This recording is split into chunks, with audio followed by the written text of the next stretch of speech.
she's got 2 more Rach Talk Live performances that are left. So there's there's Detroit and Cincinnati. And I think maybe Kansas City as well. Let me just check. And there's some there. Hello? Texting? Can you still see me? Okay. Here's what's left. So it's today's date. Today is the 11th. So she's got 3 left. Sorry. She's got Kansas City, Missouri, Detroit, Michigan, and Cincinnati, Ohio. Thanks, Angela. Oh, yeah. Also, thank you for becoming a member. If you would like to become a member, you get new emojis. You get all the emojis from before. And then there's, I think, 4 or 5 more that just came out today. So please check them out. There's Ships. There's Jeffrey. There's But Also. And there's Scam Alert. So that is exciting. And there's one more coming because the graphic designer has to make one small little simple change. And then that'll come out. And then we got some more. And then there has to be more. After that, there has to be more members to join. So start becoming influencers and create downlines of people. And we can have this pyramid scheme work in our favor. And you can earn PV points for new emojis.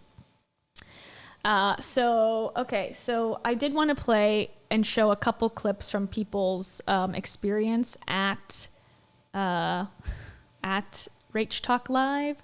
Now, again, I think the numbers of attendees have been inflated by Rachel. She says one of the venues had 1,000 people. I have not seen that venue thus far.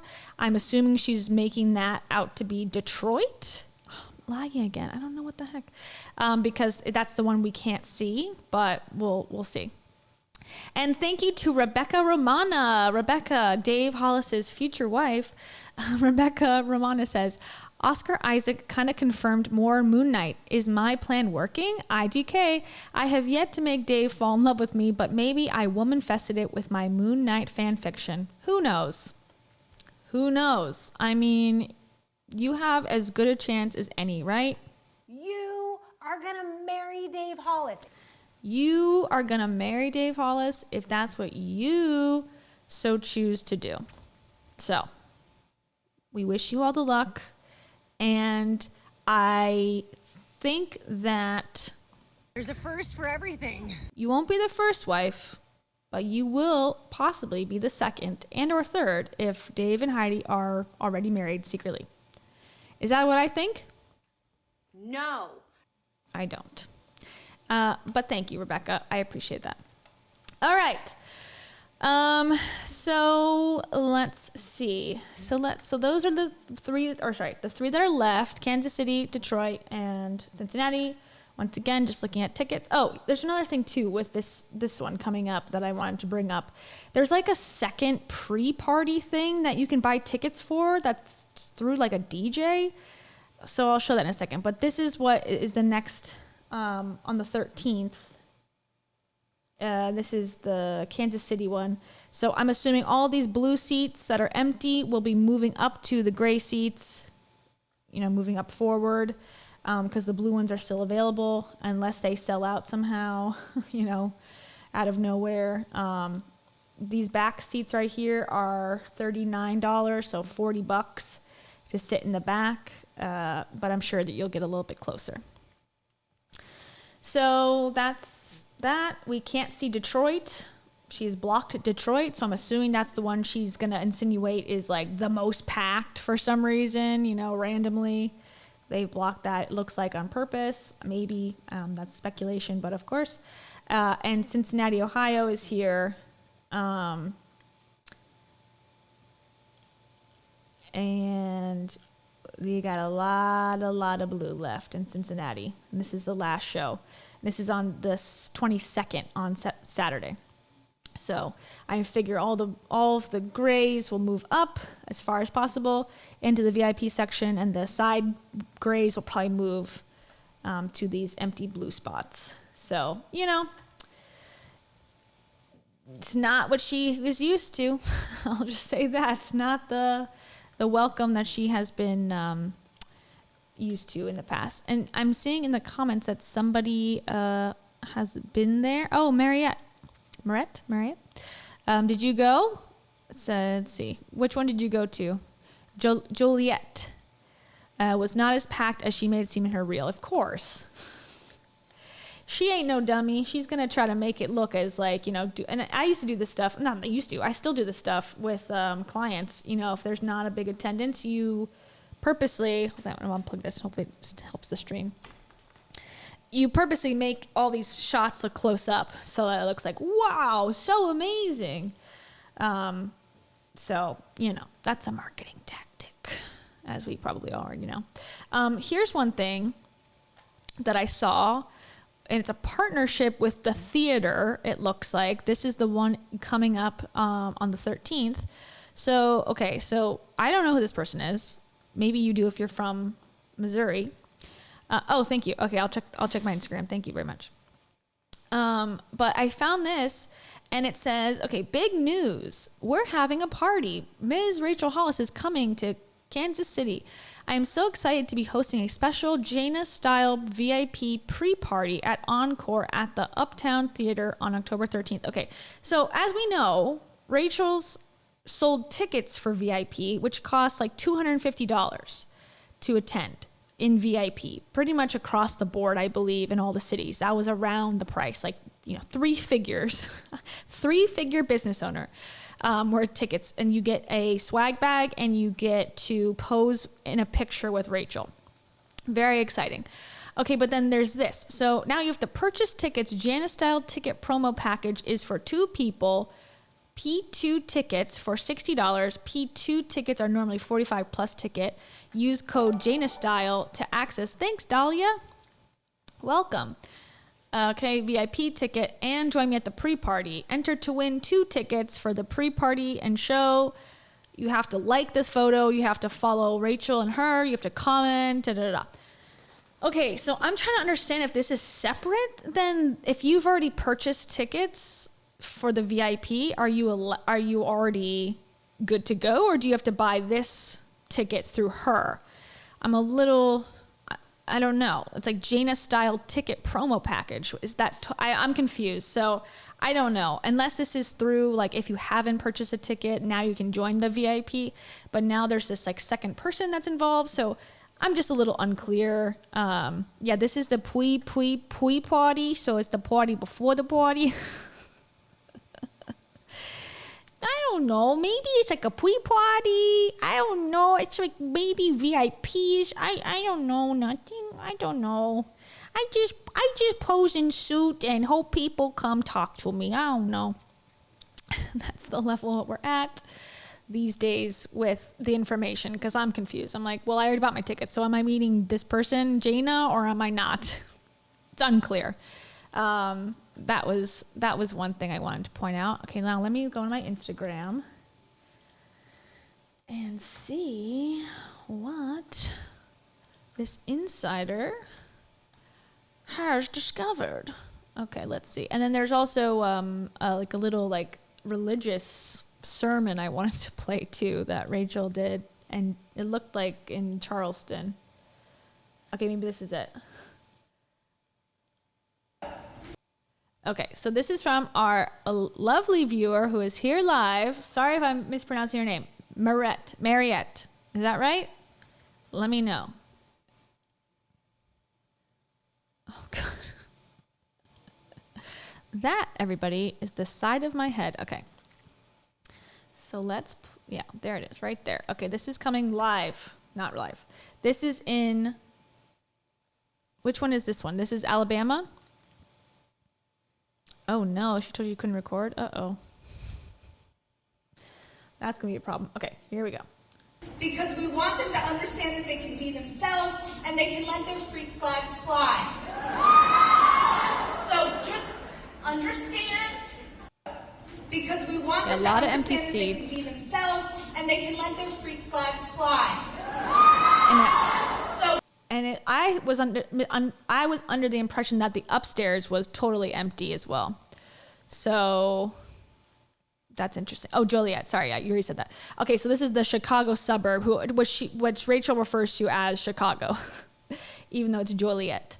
Okay, so yeah, not super packed there. Let's see. This is a wonderful image. Now, as far as I've seen, she sat on the floor for all of, at least at some point, in every single city. I've seen an image of her sitting on the stage. For what reason, I am not sure. Mariette, let us know. Why was she sitting on the floor? For what, storytelling device was this? Is she talking about her pooping on the floor, peeing on the floor? Probably. Here's another photo. These are great. Thank you, by the way, for sending these to me. Cuter outfit, I think. Personally, I'm not, again, fashion police, but I think this outfit is something I would wear. So based on my personal preference, I approve. Let's see. And I'm assuming the upstairs, I think they shut down the balcony. And if they had that much space downstairs, I think they would probably move people down there. Okay, here's another video. Stand by. Here we go. And I love this story because there's a good chance tonight you're going to hear something that sort of shakes you up.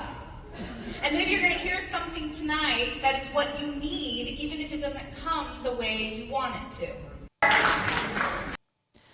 Okay, so not really sure which one that was, but let us know. Did she tell the panic attack story? Oh yeah, panic attack story. She's like, I'm gonna mix it up, and every city is gonna be different. I'm gonna tell all this different stuff. I'm gonna like make it all unique, and then tells all the 10 same stories over and over again. Seems very on brand. Let's watch the one that's about, like, it sounds like she's about to, what do they call it, altar call? When you're at church and they're like, an evangelical church at least, and they're like, come down if you need to be reunited with Jesus. That's the vibe I got from this presentation by Rachel.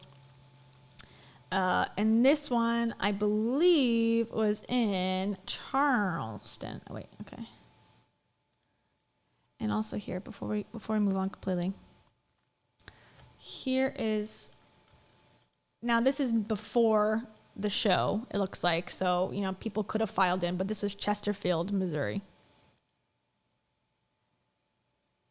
A lot of emptiness as well at this point. Not to say that they couldn't have filled to the brim, but, not looking sold out to me. And she did a like a morning or a morning show segment, and for that one, and on the morning show segment, here it is. Apparently, she says in the Instagram post, it's like, it's almost sold out. Okay, here's the thing. It says, Laura Simon TV interviewed the Miss Rachel Hollis today on Fox 2 Now. She's speaking tonight at the Factory in Chesterfield at an almost sold out event. Yeah, that did not seem to me like it was almost sold out.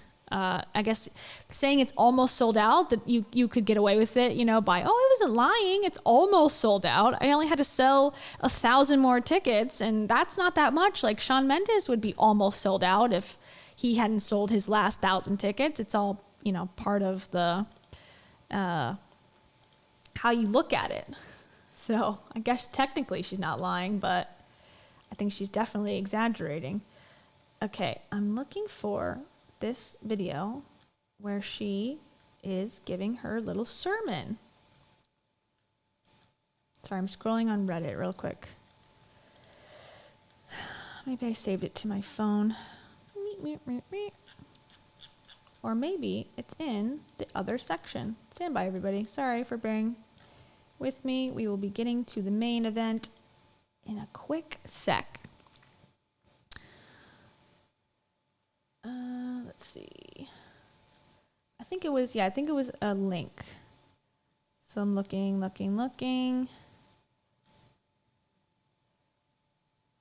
Got it. Okay. So this one includes music and all. So if you love church service, you will love this. Okay, here we go. I don't know what the fuck she's talking about, but maybe you will. Valley of the shadow of death. Who's familiar with it? Right, most of us. Yea, though I walk through the valley of the shadow of death, I will fear no evil.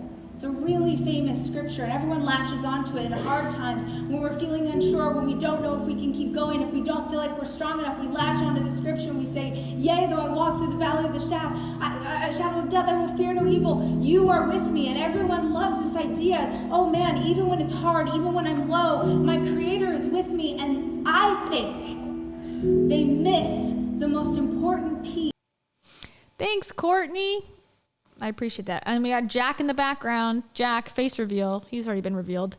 But that's Jack, the one we talk about. This one. Jack. We're not sure or not if he's cool, but, you know, we'll give him the benefit of the doubt. I put out so much crap that Jack has to edit. What's this one? This person is not okay. Yeah, that's how I feel too. Rachel, you're not okay. I thought you were not religious anymore. But then she's going to now say that God is a she. So now I'm confused. Of that entire scripture. Because I think that when you name a dream, when you call your shot, when you're like, I am going to buy Mama a house, I am going to be a New York Times bestseller, I am going to do whatever it is that you named, when you call that shot, I think that up there, God, in her infinite wisdom, is looking down on you. And she's like, okay, love.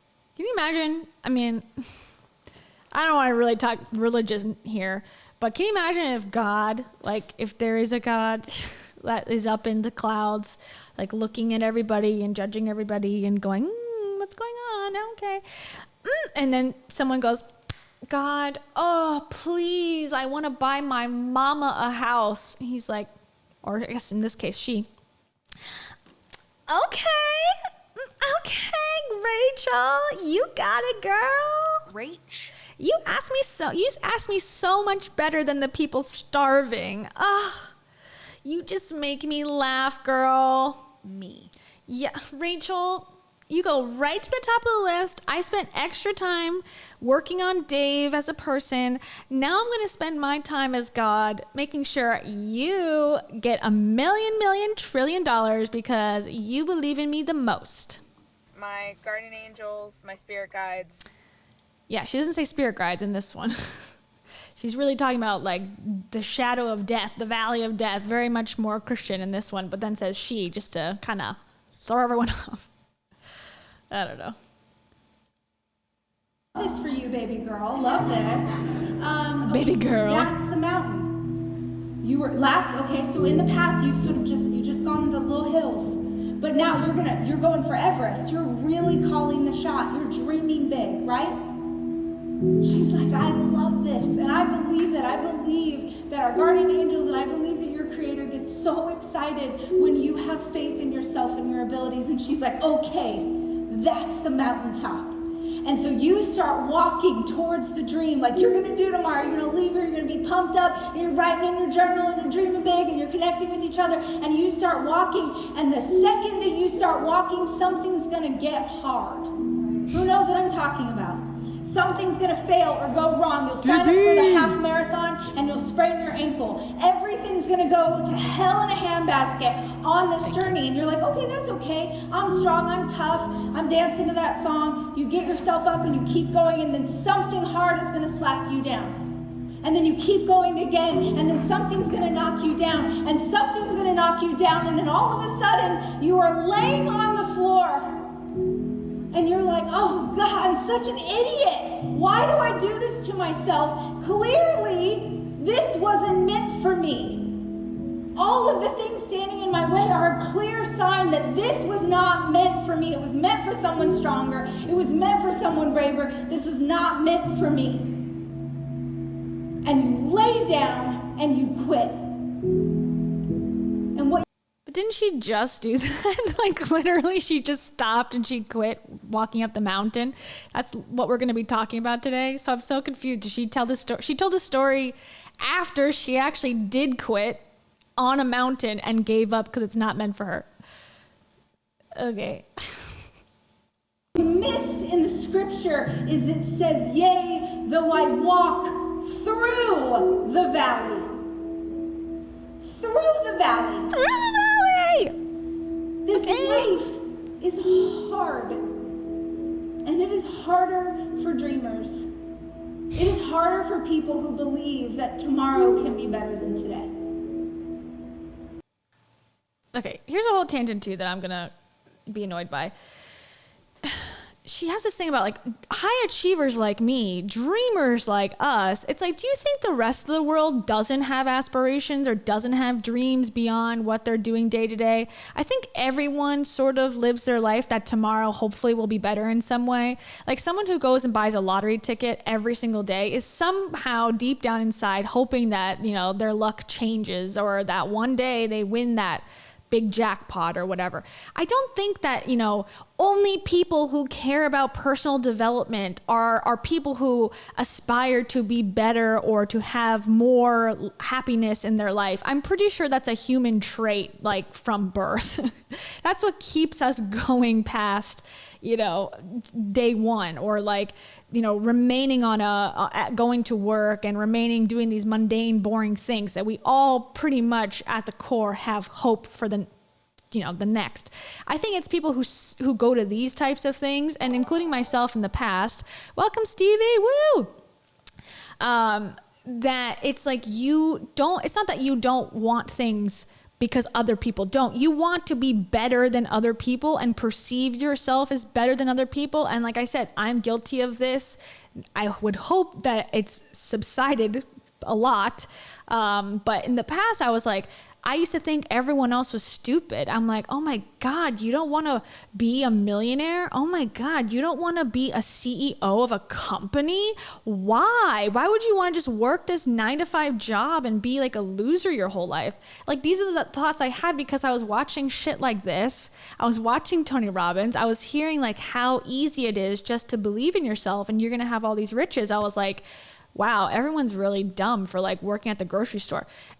And then you grow up and you start to learn like, oh, it's not that easy. This is all garbage.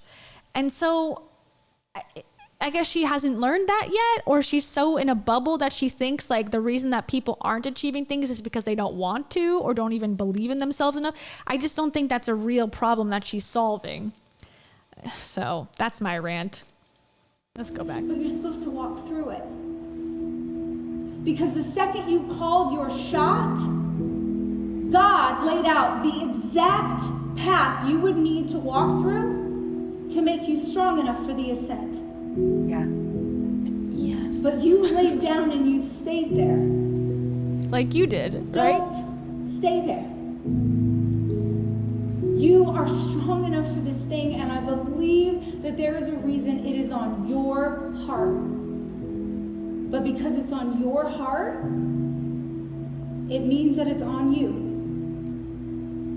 Your husband can't do this for you. Your kids can't make you strong enough. Your sister can't cheer for you enough to make this a thing. She always has to throw her sister, that hypothetical sister, under the bus. Every time she uses an example of someone who's like not a real friend to you, it's always her sister. Your sister just might not support your MLM, and for that, you know, they need to be thrown in the trash. She never says your brother. Like, it could be your brother. No, it's always your sister is jealous of you. Always. That's always her example. If you want a life that is different than the one you have today, you have to dream. I'm almost positive. I mean, this is a post from someone that was there. I'm almost positive this is coming from the DJ. So she purposely had this, you know, spiritual music during this segment, unless this was somehow superimposed in post by the person with this Instagram. It says original audio, so it, you know, to me that means that this came directly from her camera. But I wasn't there, so I cannot confirm. But more likely than not, I believe this is played on stage. And you have to believe that you are worth it. If you can't do it for you, do it for your kids. If you can't do it for you, do it for the people who are not able to.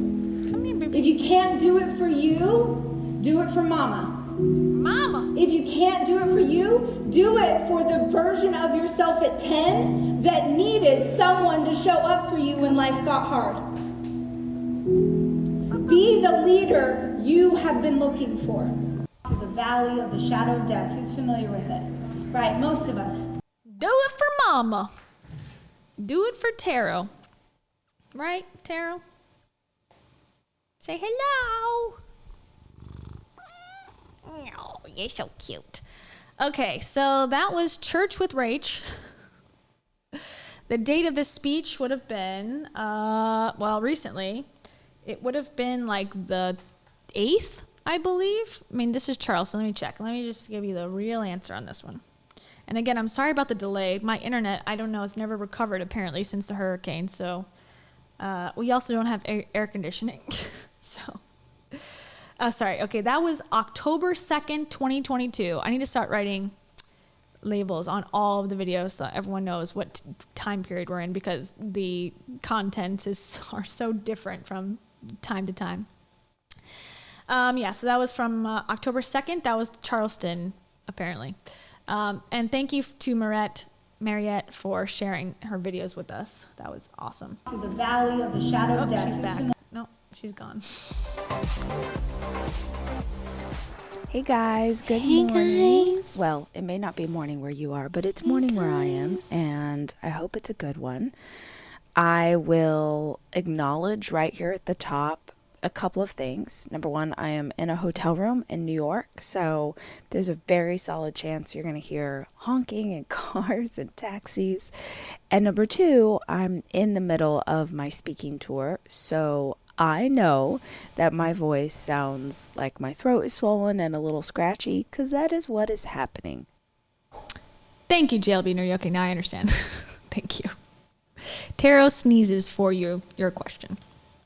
And she's got her hand placed, her little paw placed on the sound bites. Be careful, little goober. Okay. And I'm also going to try to add the dates too. So remind me, because when people watch these back on replay, sometimes it's not clear like what date was on these, because sometimes I jump around depending. So this one is from October. This will help me later too when I start to do more research. Actually, October 6th. Let me put the exact date on here so everyone knows what the heck we're listening to and when it's from. Okay, there we go. When I am doing tour, I speak for at least 2 hours straight inside of the event, and then I do a VIP meet and greet, which could take another hour of talking, and it's so much fun. I'm so grateful to get to do it, but it does make my voice sound a little funny. So I'm kind of like that time when Phoebe got the cold on Friends, and then all of a sudden she had the greatest singing voice. I've got like a weird, that's what's happening. So I appreciate your patience, as it's not quite as She's been screaming at her team why ticket sales aren't higher. That's the real reason. I'm just kidding. That's a joke. Okay, come on. Clear and melodic as you're used to. Hey. I sort of feel like, what was that show? What was that like old time radio show, which probably still exists? Remember Delilah? Delilah has to still be doing her thing. Remember she'd be like, Delilah. Welcome to Love Songs. Yeah, I think Delilah's still on the air. Delilah's been on forever. I think she's still on. I used to listen to her back in the day on Star 97.3, The Coast, with Delilah. So she's not that old. I mean, maybe she is, but I mean, she's adopted like 1,000 children, as Rachel and Dave would say. With Delilah, this one goes out to Steve. Sarah wants you to know that. I don't think Delilah has a raspy voice, though, from what I remember. She actually had a very nice and soothing voice from my recollection. But okay, I'm stopping it. I'm stopping it. Because I know it's annoying. Sorry, bye. You are the love of her life. In this current state, I feel like I could be a late night romance radio host. So that's not what we're going to talk about today, everybody. Thank goodness. We are going to talk about knowing when to quit, which I'm going to be honest is not an episode I thought I would ever do, because I don't quit. I had a recent experience where I was doing a physical challenge, and it was the first time since I've ever taken on like marathons or any sort of big physical, push yourself kind of thing that I couldn't finish. Like I physically could not finish. And I've never experienced that before. It was one of the greatest lessons I've ever learned in my life. And I was like, oh, I cannot wait to talk to everybody about this. Before we jump into that, I have to acknowledge we've only done 2 city stops on this tour. We did Birmingham, Alabama, and we did Charleston, South Carolina. And it has been incredible. It has been incredible for so many reasons. I started this journey of this tour and really I didn't know why I was being called to do it. I feel very strongly that God. I have a guess. It's because your boyfriend's a tour manager? Just a wild guess. I don't know. The universe encouraged me, gave me this idea, like made everything align so that it could happen. But I couldn't totally understand why. Because in the past, when I've done conferences, like if you've ever been to a Rise conference, there are these massive events, they're multi-day, they're really energetically life-changing for so many of us who go, because you can't not be changed. You come into a room with 5,000 or 8,000 or 10,000 people and you work on yourself for 3 days, the energy in that space is unprecedented. And that's what I was coming out of. That's what I had sort of worked up to in doing this work. And then I get this idea to do a tour because I thought, wouldn't it be amazing if we could go to people instead of people coming to us, we could go to them and they wouldn't have to pay for travel. And, if they needed to get a sitter, it would only be for a few hours. And in some cities, the tickets are as low as like $30. Not that everybody can afford $30, but it's very different than a conference where the least expensive ticket is $300. It all worked out where the cities that the tour ended up being inside of were not cities I was familiar with. Okay, here's what I'm going to call the first bullshit. So she's like, first of all, she's going to set this up as if this is not her fault. That's the point of this introduction, I believe, because obviously if her spirit guides, her guardian angels, whatever the fuck, hold on. My guardian angels, my spirit guides.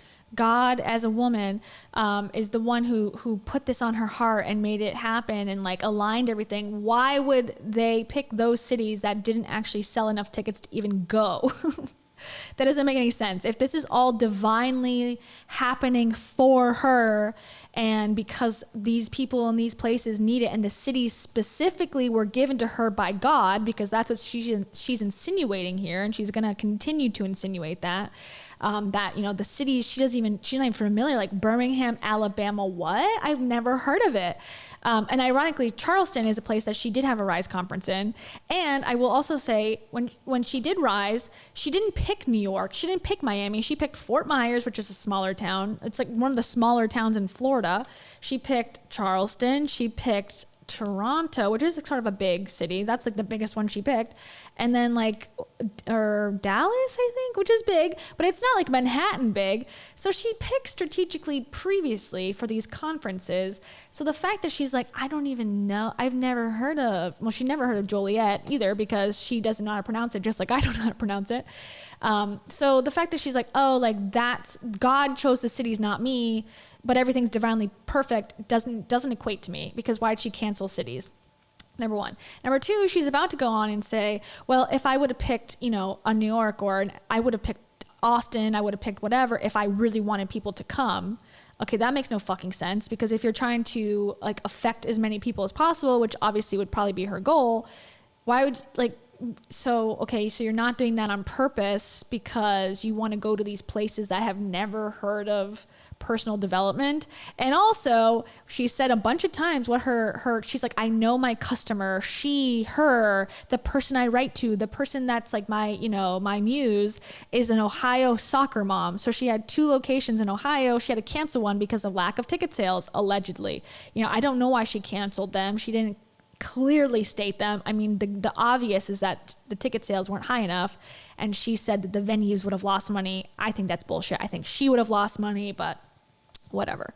So now she's going to explain to us all idiots that, you know, God chose this, not her. So you can't blame her once again. So here we go. Someone asked me at VIP the other day, they were like, why did you choose these cities? And I was like, oh, I didn't pick these cities. Because honestly, if I was picking cities, I would have picked cities where I know I have the largest fan base. That's what you do when you do an event. I would go to basically anywhere in California, anywhere in New York, anywhere in Texas. I'd go to Florida. I'd go to Chicago, right in the heart of the city. That's what you. She did go to Chicago, according to her email, and I forgot to bring up her email. It's not that important. No, maybe I should just bring it up. She sent out an email and she specifically says, tour in Chicago starts, you know, soon. You can still buy tickets. And it's like, you're not in Chicago. You're 45 minutes away in Joliet. And now this email or in this podcast, you're saying, if I was to go to Chicago, I would have had a sold out show, which is also bullshit, because if people really wanted to go, wouldn't they just go to Joliet, especially when you're calling it Chicago in your email? Like, does this, I know I'm like, I don't know. I'll just show you what it says. Okay, here. This is from October 6th. So when this podcast came out, hold on. This is when this email came out. The first 2 stops of our tour were incredible. Of course they were. We laughed and cried and danced and meditated and dreamed big and networked and met fellow dreamers, and we're excited to do it again this week. Next stops are Chicago area on Thursday and St. Louis area on Saturday. And if you really look at it though, the cities are not St. Louis and Chicago. They're Chesterfield, I believe, was the one that's close by, and Joliet. And she's again saying like, okay, the reason why I chose these cities is because I didn't. I guess God is picking them. But if she was to pick Chicago, if she would have been in the heart of Chicago, then she would have sold out. It's like, this is the lengths in which she's going to prove that it's not her fault is so crazy. Okay, let's just continue. But everyone and their brother's on tour right now. And so how it ended up working out was being routed into cities that I wasn't familiar with, like a Birmingham, Alabama. I really do believe that our steps are guided, and I try and live my life every day being open to what the universe, you know, is guiding me to. And that meant sort of starting this tour going, man, I don't know what's going to happen. I don't know what the energy is like in a Birmingham, or I don't know what's going to happen in Charleston. And again, she's been to Charleston, so that's somewhere she is familiar with. Okay, she had a rise there, and I think it did well, so why would you not do that again? And secondly, she also says she's from the South. I mean, Oklahoma is where her family's from, but she has said time and time again, she's a Southern girl. She's a Southern gal. Southern gals like us love biscuits and gravy. Like, that's what she talks about. So how would you not know Birmingham, Alabama? You've just never, ever visited, never thought of it, never saw it in your life, never knew what they're about. Like, that seems very unlikely to me. I've been really humbled by what I've experienced. I bet you have. And I hope that the audience would say the same. Like, I hope they would say, oh my gosh, like, you know, Asan and Rachel and the team, like, it's been so incredible. But removing the experience of the audience from it, I have been so blessed by it. I have been so blessed to get to be in the energy, like in the space of 500 people working on their hearts. Okay, I think she may be able to say that 500 people combined, maybe. I just haven't seen, maybe I'm wrong. The ones that I saw, there were like 200, and between all the cities together, it turned out to be like 2,000. So maybe there's 500, but she also said at one point that 1,000 people were in one city, which again, I think she's insinuating is Detroit, because that's the only map of like the venue that we can't see. So she can just lie and say that, oh yeah, that's the one that we sold 1,000 tickets in, which makes no sense. But I don't think she had 500 people in any one venue. I think she's making it like, oh, I stood in a room collectively adding them all up to 500, but I could be wrong. what's really cool so far, I don't know what the other cities have in store, but what's really cool so far is there's a lot of people in the audience who have no idea who I am, who've never heard of personal development, never worked on their hearts. They don't know why they're there. They came with like a friend, or a lot of wives are bringing their husbands, and they start off the night with their arms crossed and they're sort of frowning. They're like, what am I doing in this room that is predominantly women? And by the end of it, you just sort of see them crack open a bit. And what I love, because I can see everything from the stage, I am really good at like paying attention to who's getting this, who's into it, who's very uncomfortable, who wants to leave. Usually, yeah, because there's like 200 people there, 100 people, whatever. She can see everyone's face because she's so close, and the stage is like that tiny because there's no stage production whatsoever. Okay, sorry. Dudes, and then you'll see these moments where these guys are like, we do a meditation where we do a gratitude meditation, and I teach the audience, if they're not familiar with, how to lock into filling yourself up with gratitude. And then we go into this vision of our future and the kind of person that we want to be. And I'm watching these men who came into the room arms crossed, who are now quietly crying in their seats. I don't buy that for a fucking second. Sorry. What? Can you imagine a man, not even a man, anybody, any woman as well, but specifically a man in this example, like Rachel saying, so then I took the tampon out after 30 days and it looked like a bird. And the guy's just like, oh my God, I never cried before. I don't know what feelings are. Rachel, and then like just having a breakdown.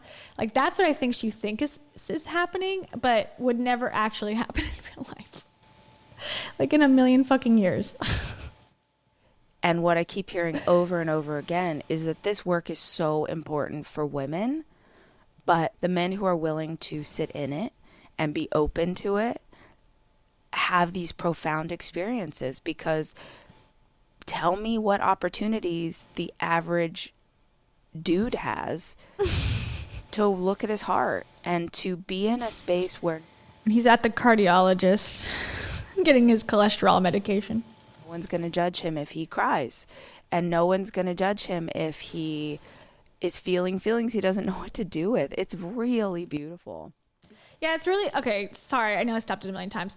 Yeah, if a man, this is the first time he's ever cried in his life and he's having feelings, and then within the 2 hour of Rachel talking about all her personal stories, now this man is going to be left back into the world. Yeah, that's really helpful. Crack open your emotional vulnerability and then just go home with no materials and nothing to do. There's no follow-up appointment that you can go to next week and talk to someone about these feelings. No, just leave, and now you're healed and cured because Rachel Hollis told you about her fucking, peeing on the ground story. Like, like if men truly are crying in the audience, that's worse than if they're just sitting there rolling their eyes going, please, my wife is, forced me to go to this so I can go and, eat some go to the wing store after this and get some wings.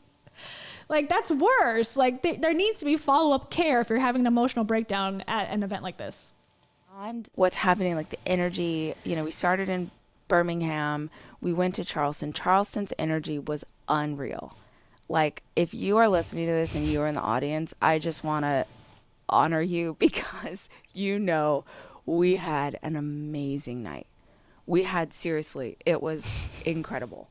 Basically what happens is there's like a VIP cocktail party that starts at 5. At 6 o'clock, doors open to all the other tickets. And at 6 o'clock, Asan, who's my friend and DJ, he basically treats 6 o'clock like you just walked into your cousin's wedding.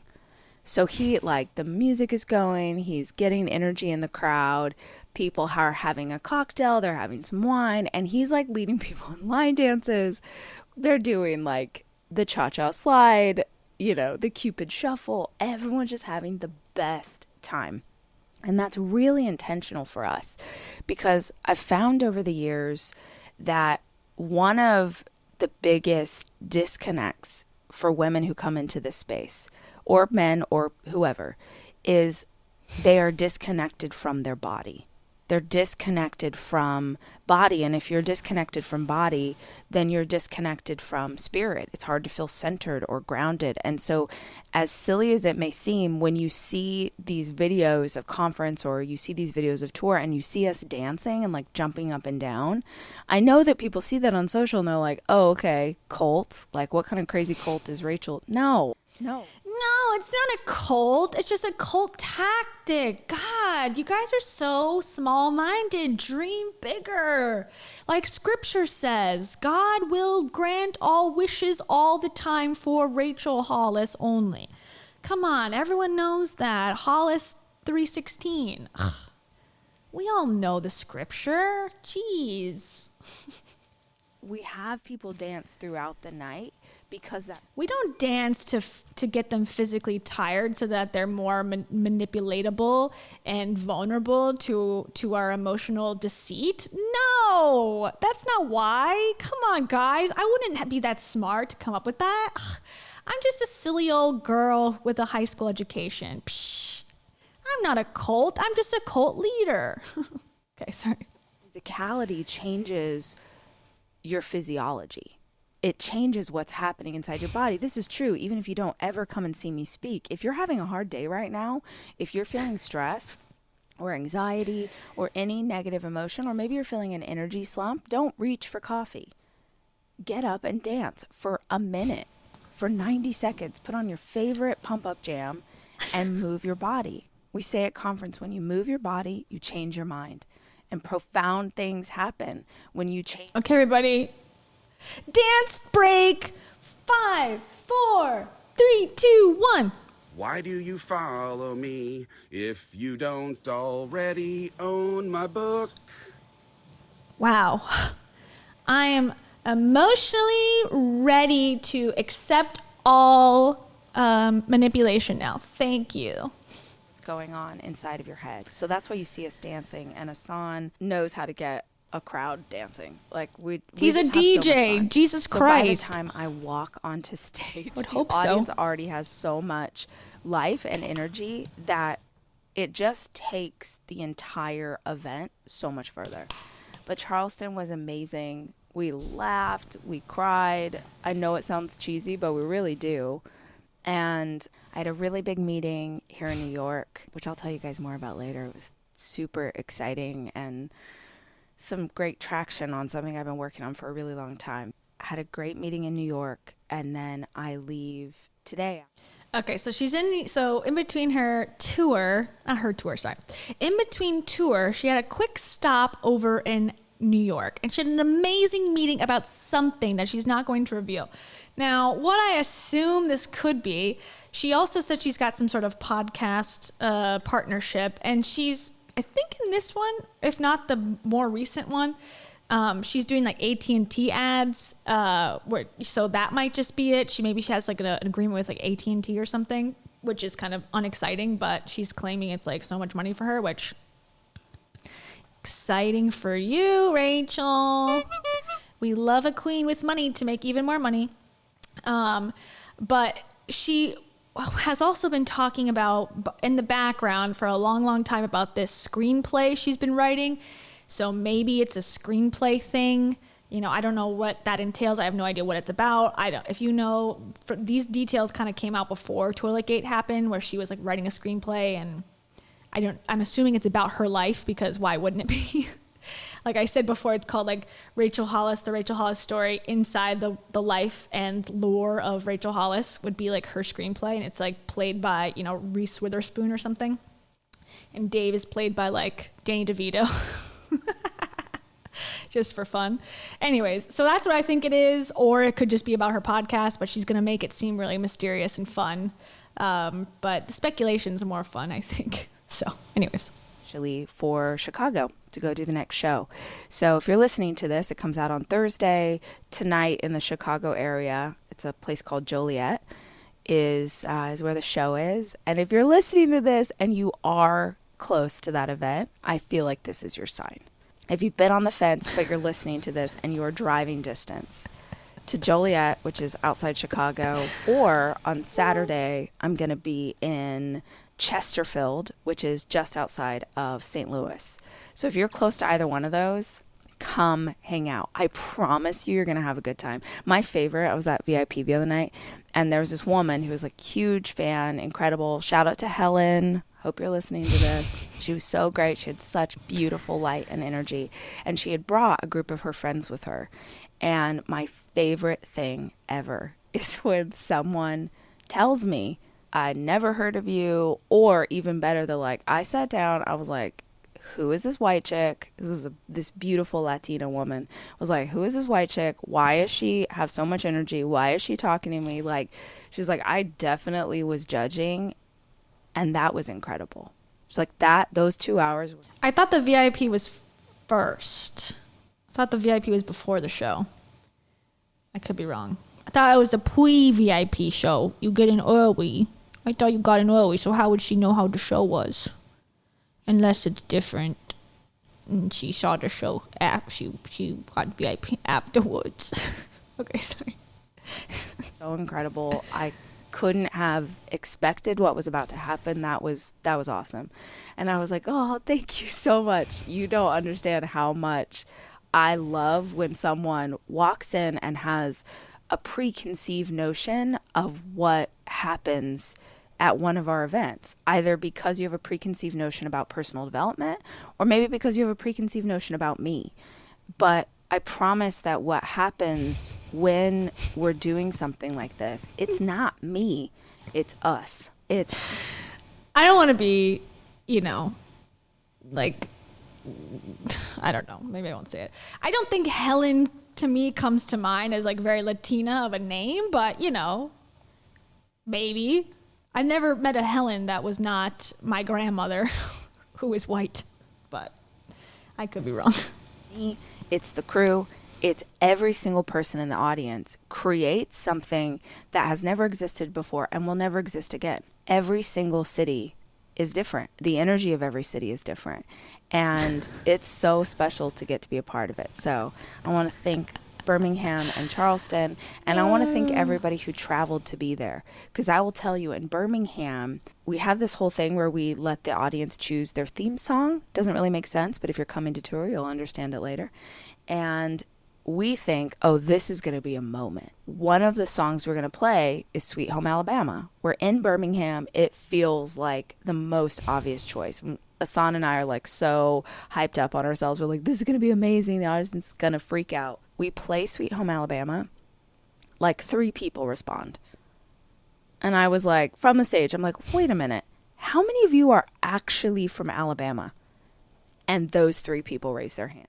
So now this part is to show how amazing she is and how far and how much sacrifice women are willing to make to still see Rachel, to show everyone else listening or to tell them how desirable she still is, because people drove from all over the entire world. People were driving in submarines from Russia to get here to this show. So that she's a good speaker, and this tour is worthwhile. That's why I think she's telling this story that has no point. An audience of hundreds, only 3 were from the state that the actual event is in. And when we went to Charleston, definitely a much larger population who lived in the city or in the state, but most people are traveling in. There were people from Canada in Charleston who had flown to go to Charleston to come to this event. It's incredible. So wouldn't they go to Chicago though? If you're in Canada, it'd be cheaper to go to Chicago, just closer at least, from anywhere in Canada, really. But okay. Thinking about coming, don't be afraid of coming by yourself. I promise you will not leave alone. You will not feel alone. It's so inclusive. If you're like, well, I live 2 hours away, I don't know. No. Come. Or go to someone else's event. But I don't know anybody who does this kind of thing the way that... Go to any event at all. People in Alabama don't know events are in existence. So if you're from Alabama, go to an event, any of them. You need help, is what Rachel says to you. And we only have 5 more shows.